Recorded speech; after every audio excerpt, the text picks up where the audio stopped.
নরোত্তমপুর গ্রামের সকালটা ছিল অন্য দিনের মতোই শান্ত। ধান খেতে শিশির, পুকুরে হাঁস, আর দূর থেকে শোনা যাচ্ছে মুরগির ডাক। এই গ্রামেই থাকে ৩ বন্ধু, মধু, গোপাল আর মিলা। শুনেছিস গোপাল, গত রাতে নাকি বাঁশবাগান থেকে অদ্ভুত আওয়াজ এসেছে? ওসব বুড়োদের গল্প, ভূতটুত বলে কিছু নাই রে। তবুও না যাই ওদিকে, আমার ভয় করে রে। ভয় পাস না, আজ রাতে যাবই। দেখা যাক ওই বাঁশবাগানে আসলে কি আছে।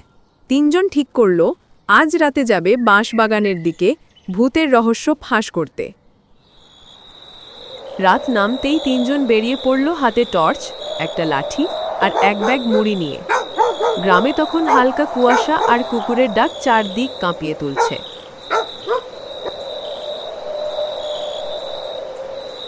যদি ভূত না পাই, অন্তত মুড়িটা খাবো ভালো করে। তুমি সব সময় খাওয়া নিয়ে ভাবো। তারা বাঁশবাগানের কাছে পৌঁছালো। বাতাস হঠাৎ থেমে গেল। টর্চের আলো বাঁশের পাতায় পড়ে ভয়ঙ্কর ছায়া ফেলছে।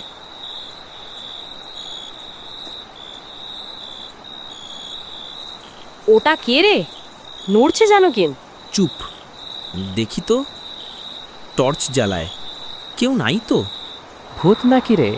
ঠিক তখনই টুক করে কিছু একটা মাটিতে পড়ল।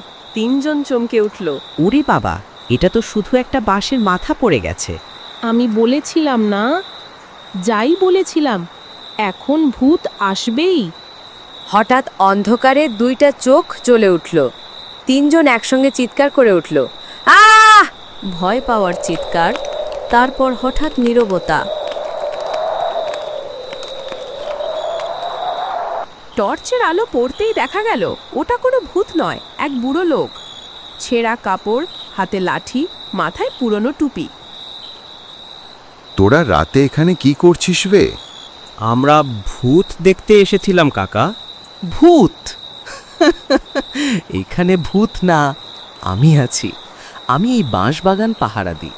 রাতে চোরেরা বাঁশ কাটে, তাই পাহারায় থাকি। মানে ওই আওয়াজ আপনি দিচ্ছিলেন নাকি? না রে, বাতাসে বাঁশ নড়লে ওই শব্দ হয়।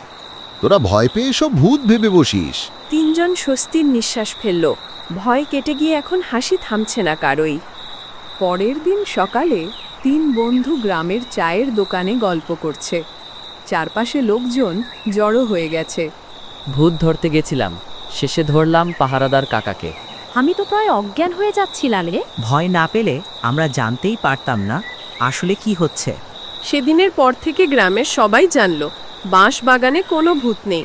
আর ৩ বন্ধুর নাম ছড়িয়ে পড়ল নরোত্তমপুরের গোয়েন্দা দল। এই গল্প আমাদের শেখায়, ভয় মানেই সবসময় ভূত নয়, কখনো কখনো সত্যি সাহসের পরীক্ষা।